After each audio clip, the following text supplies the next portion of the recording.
Welcome to another episode of Mike's Money Picks. Today on the podcast, we're going to be talking about an important day in our nation, Tuesday, November 5th, 2024, a pivotal day in our nation, a day so important that most schools and other workplaces are closing down and giving people a day off, a day so important that the literal history of the nation depends on it. Happy MACtion Day, everybody. The MACtion is literally one of my favorite times of the college football season, and it is back for 2024. If you are curious as to what MACtion is one of the best TV contracts in all of sports, because basically about a decade and a half ago, the conference known as the MAC went to ESPN and said, hey, we want to have more games where our teams are televised on your networks. And ESPN said, well, we really don't have room for that on Saturdays. College football games are played on Saturdays. And somebody came up with the great idea and said, hey, ESPN, you have slots that are open on Tuesday and Wednesday nights in November when you're not really doing a whole lot with the NBA or college basketball yet. Why don't you put these MAC games on Tuesday and Wednesday night? And MACtion was born.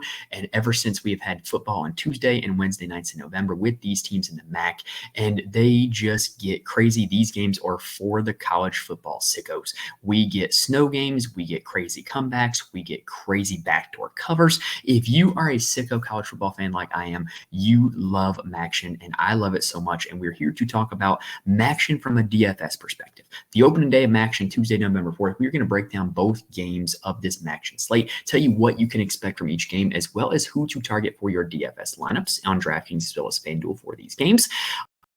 And then we're going to just kind of, give you the lay of the land and hopefully help you guys win some money on DraftKings and FanDuel.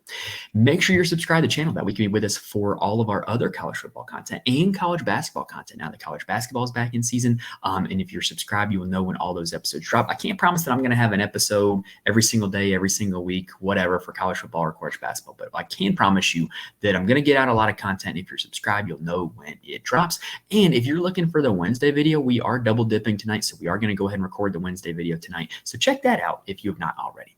All right, that's 2 minutes on the intro. I did get the wax poetic a little bit about MACtion, but let's go ahead and dive into this Tuesday night slate.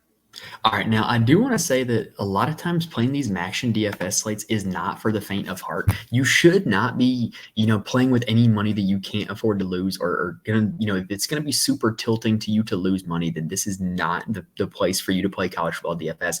Injury news on these slates are typically awful, although this slate in particular, it looks like it's going to be pretty clear cut. And there's a lot of random things that happen in these games because these are college kids playing on Tuesday and Wednesday. They're off their normal schedule. You're going to see backup score touchdowns. You're going to see bad weather games. You're just going to see all kinds of crazy stuff happening. So just getting that out of there in advance.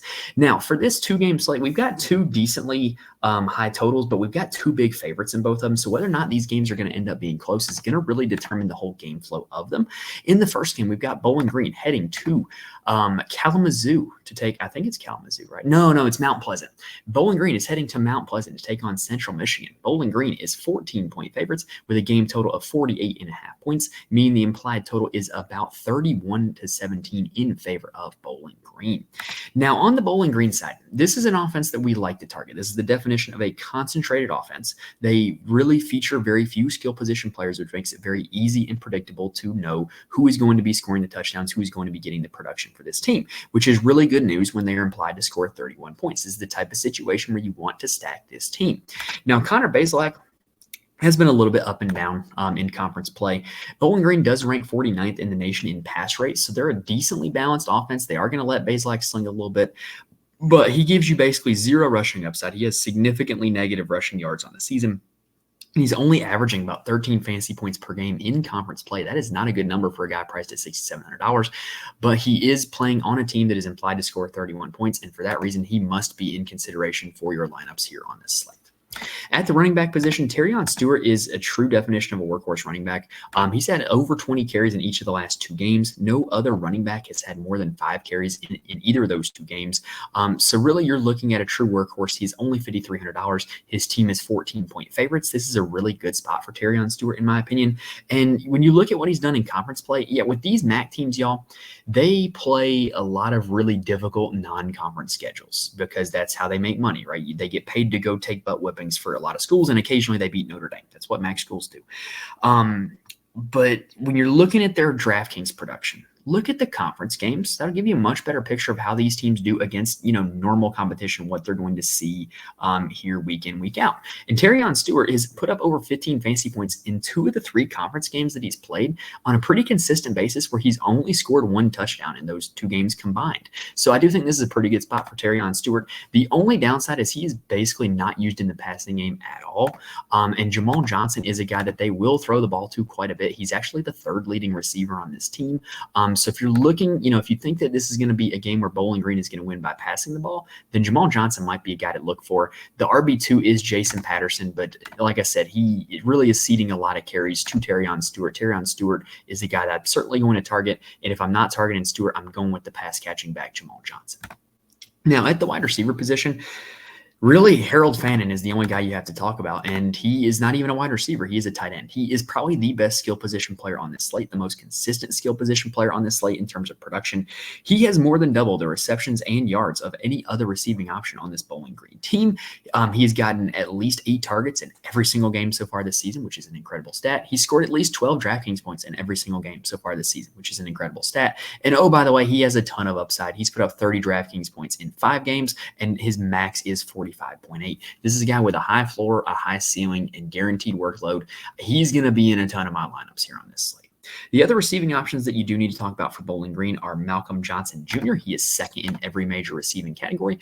What's important too is that he's consistently involved in the game plan. He has put up stats every single week. And then the other guy we got to talk about is Raheem Smith. He had a breakout game last week against Toledo. Caught 3 passes for 59 yards, ran the ball 2 times for 33 yards, scored a touchdown in that game. Could that be a breakout game for him and a sign of things to come and his increased involvement in this offense? I think that's absolutely a possibility. He is a guy that I will be considering as a punt play at $3,200 at the wide receiver position. Now, on the Central Michigan side, they are in some deep crap here on this slate. And what I mean by that is they are down to their 3rd quarterback now. Joe Labas started the season for them. Bert Emanuel Jr., athlete extraordinaire, came in and started a few games. But right now it's going to be Tyler Jefferson. And he has actually played the lion's share of 2 games so far this season. Got the start against Miami, Ohio. Did not go well. They lost that game 46-7. Played the lion's share of the Ohio game, in which they lost 27-25. And their passing offense has been basically non-existent when he's been in at quarterback. Threw for 95 yards against Ohio, threw for 62 yards against Miami, Ohio. This is just not a good passing offense with Jefferson at the helm. But what he does bring you, though, is he does bring you rushing upside. He is the only quarterback on this slate who has rushing upside. In the games where he's played a majority of the snaps, he has at least 8 rushing attempts in every single time. And so that's going to be kind of the one thing you can hang your hat on is, hey, maybe he just has a really wild rushing game. And Central Michigan is a team that wants to run the football. They rank 32nd in the country in rush rate, which is the highest of anybody on this slate. So that would be your argument for playing Tyler Jefferson. But the argument against it is he's not a polished passer. They're only implied to score 17 points, which is the lowest on the slate. And he has not looked good in the time that he has been the starter so far. But like I said, rushing upside is how you can sell yourself on him. Now at the running back position, Marion Lukes is the lead back. This team has been so heavy rushing, though, and with their backup quarterbacks playing. Luke's beat out the other backs in terms of carries 15 to 8 to 5 last game. Now, he wasn't very effective. He only had 15 carries for 25 yards, but this is certainly the running back that you want to target. And if this Central Michigan offense is going to have any success, it's probably going to be because of Marion Lukes. Harris and Bailey are 2 guys that are going to get carries. They were the aforementioned 8 and 5 last game. If you're going to be playing an RB2, I've said this about the Conference USA midweek slates. If you're going to be playing an RB2 on a small slate, pick a guy from a team that's going to run the ball a lot. And in this case, the team on the slate with the highest rush rate is Central Michigan. So Harris and Bailey, I think, are not terrible options if you think that one of them might find the end zone here on this slate.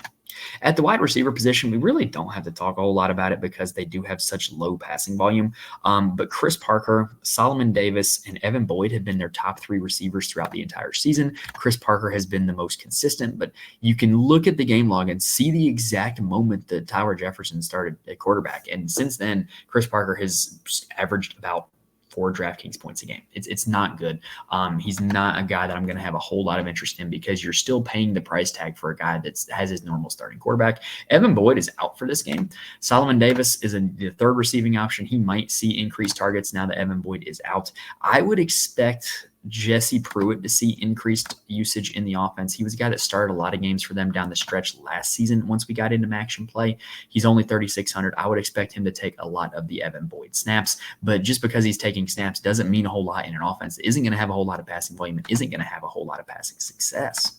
All right, that does it for game number 1. Let's go ahead and take a quick breather and then break down game number 2. Now, before we continue, I do want to mention there are places where you can get more information from me. First off, you can follow me on Twitter at Mike's Money Picks. I am more than happy to, answer any questions that you may have if you reach out to me. I try to tweet out any updates for the show as well on Twitter. Sometimes I'm better about it than others, but I will happily give you any information that you want if you reach out to me on Twitter. I'm also in the Fantasy Corner Discord. Link is in the description on YouTube as well as on the audio feed. We've got a lot of really smart, really good people in that Fantasy Discord. It's a great community to be a part of. If you play DFS for college football or any other sport, including college basketball, which the chat was jumping today for opening night, then you're going to want to join the Fantasy Corner Discord. Just a community of a whole lot of people bouncing ideas off each other, talking lineups, talking plays, and then sweating it out together. And there's a lot of people in here who are really good at researching injuries. I'm not going to say that, everybody bats 1,000 when it comes to injuries, but there's a lot of people in there that do their digging and can help you figure out whether some guys are active or inactive for these games, which is super important on these midweek slates. Also, if you're wondering who actually makes my DFS lineups, I do an article for my Patreon every single college football DFS slate where I profile my core plays as well as why they are my core plays, which gives basically a lot of reasoning as to why they make my lineups, not just the plays themselves. And the goal with it is not for, people to just plug in those plays and print thousands of dollars. I wish it was that easy, but to get nuanced research takes from somebody who knows their X's and O's of college football, who knows game theory and DFS, and can help you get better at your process along the way. All right, so let's go ahead and continue with game number 2.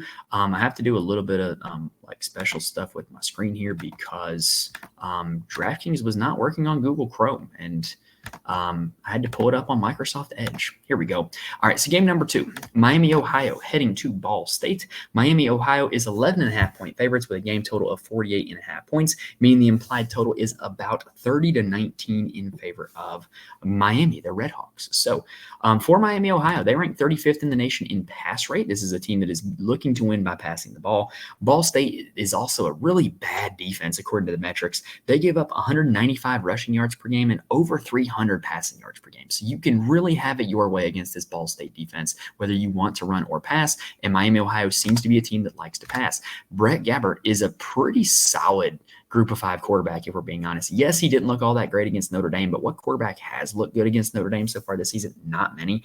I do think that he is a really good play on this slate. He's probably going to be my favorite quarterback. I haven't made my mind up yet, but I think he's my favorite quarterback of the 4 starters. He's averaging a little over 18 fantasy points per game in conference play, which is almost 3x value for his current salary, which is what we want. So I really do think he's a great play here on this slate.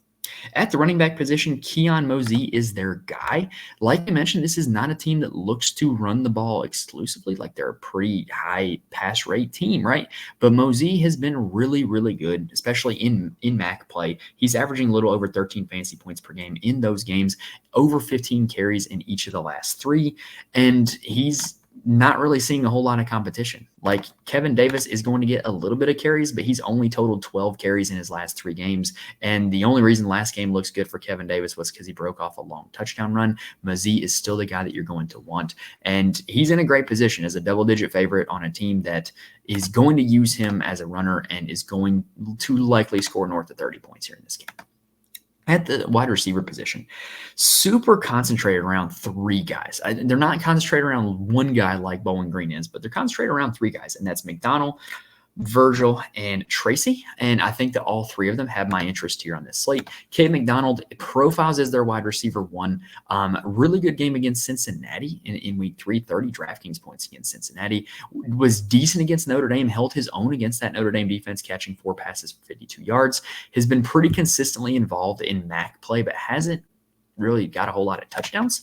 Reggie Virgil is another guy who is regularly involved in the offense. He has been super involved in MAC play. Last 4 games, he's been in double-digit fantasy points in all of them. He's scored a combined 4 touchdowns in those games.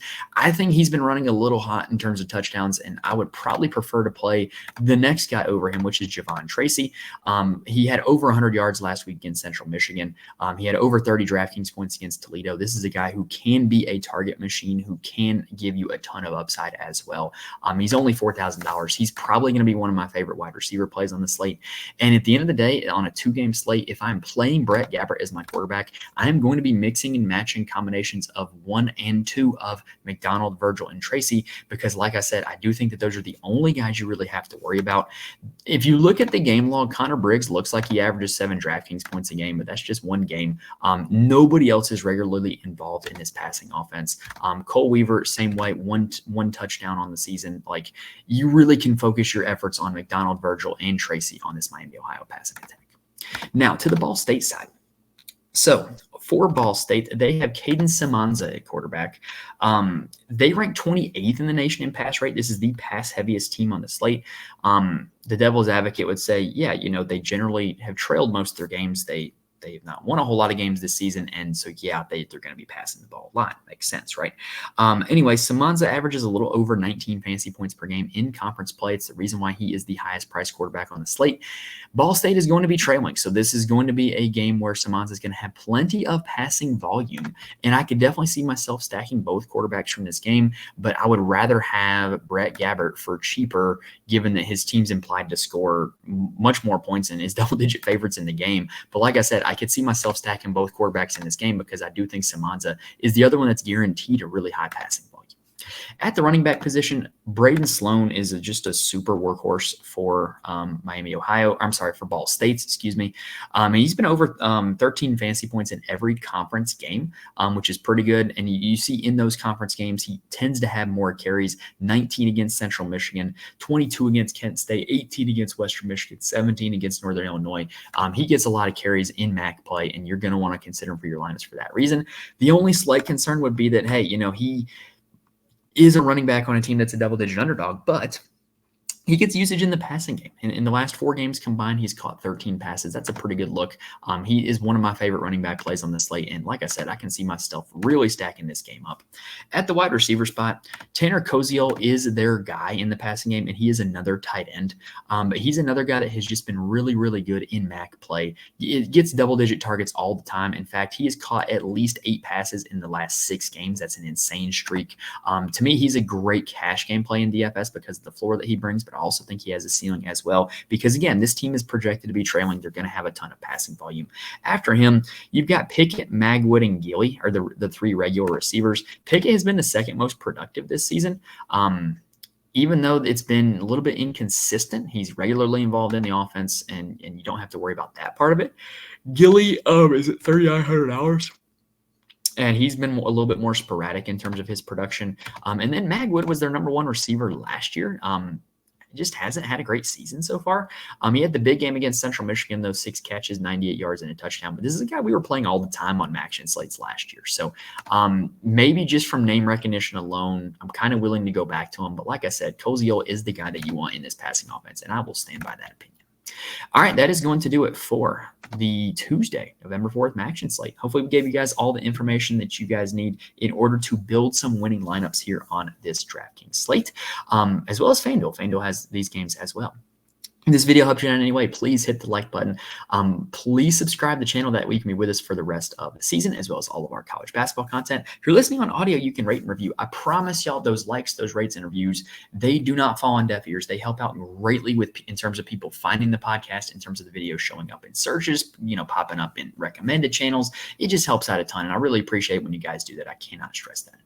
But all right, that's going to go ahead and do it for this slate. I'm about to record the Wednesday slate right after this finishes, so go check that out if you have not already. But that's going to do it for here, y'all. Hopefully we gave you guys all that you need to build some winning lineups. Best of luck to you guys on this Tuesday MACtion slate. Thank you guys for watching and listening to this point, and I will see you guys next time. Happy MACtion Day, everybody.